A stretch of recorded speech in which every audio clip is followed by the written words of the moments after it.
In this video, I'm going to show you how to take a sprite component, which is not moving, into a sprite animation component, which is moving. The graphics are on a single sprite sheet, which is 14 cells. Currently, the application is just using one of the cells. We're going to rotate through all of the cells to make the chicken appear like it's moving. Our chicken is called Charlie. Charlie the chicken. The tutorial is divided up into two sections. The first section we will be creating the sprite animation component, and there are three pieces that we're going to need. The first is we have to load an image from the drive or the local storage. That's a sprite sheet that we got from Pixel Frog, his name of the artist. And it's a 14 cell animation sprite sheet that we'll be using of a chicken. The next is the sprite animation, which is a combination of the image and the sprite animation data, which we'll have to generate. We'll tell you how to build it in this tutorial. Once we have the sprite animation, we can then insert it into the sprite animation component. Once we have the sprite animation component, there is a huge number of methods that we can apply to it that already comes with the sprite animation component. We can easily add the component with add component, and this will add it to the game. We can also access a number of properties like the position and size of the sprite animation component. We can also access the animation, which is one of the properties of the sprite animation component. So we can switch the chicken animation if we wanted to. We won't be covering that in this tutorial series. So I'm going to comment out the section that says chicken sprite here because it's a sprite component, and then we'll start building out the chicken the animation for the chicken. Let's call it chicken animation.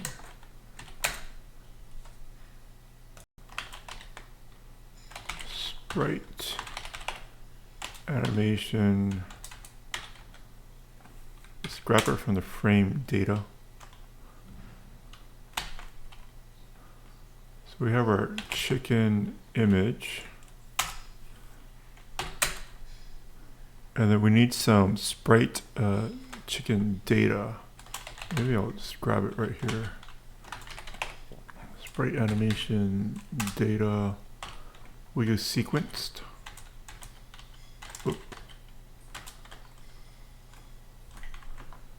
Kind of hard to read. There's an amount of frames here. So the thing was auto-filled in by VS Code, and there's these three properties that we're going to need to specify here. Oh, so easier to read now. Okay, so there's amount, which is simply the amount of frames. So let's count the amount of frames in our chicken.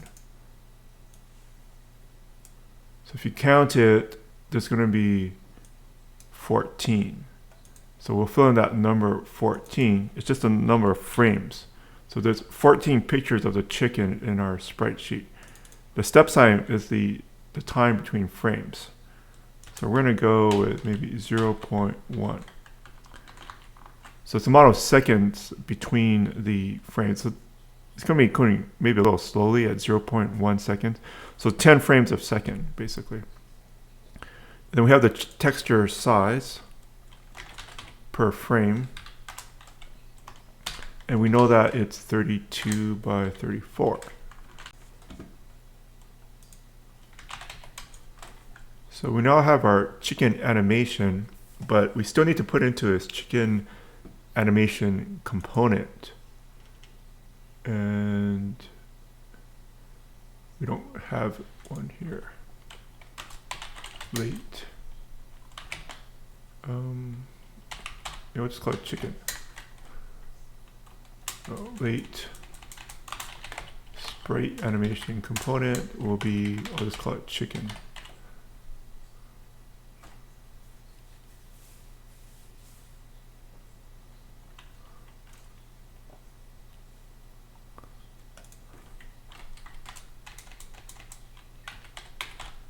So there'll be chicken, which is a sprite animation component, equals sprite animation component, maybe from this way.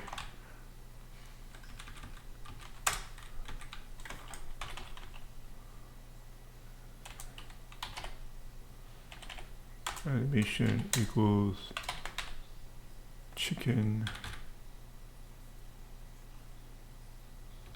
animation size equals vector 2 32 times 34. We'll multiply it times the chicken scale factor. Oops. And let's try to add our chicken.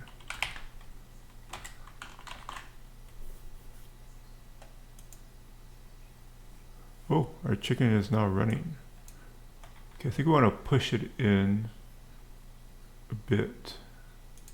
So we're going to move it 100 pixels from toward the left.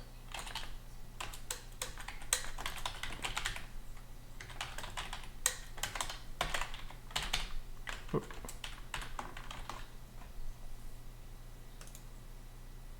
We have our chicken now running here in the center. Okay, since we'll be working with the moving chicken going forward, I'm going to delete the references to the chicken sprite to make our code a bit shorter and easier to understand. Oh, well, okay, so if you want to move the sprite, which we have sprite animation, which we now call chicken, you can just simply move it from here now. Oh, there's a chicken X. Oh, dot X, here we go. Dot X.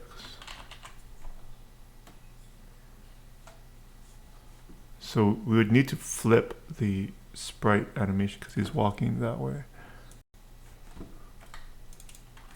I think I'll make him come in from the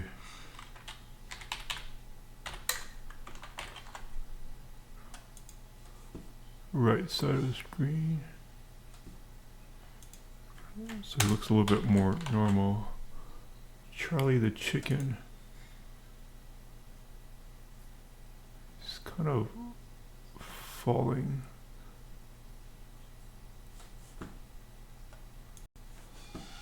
In the next video, I'll put some type of virtual joystick controller maybe around here so that we can have better control over Charlie.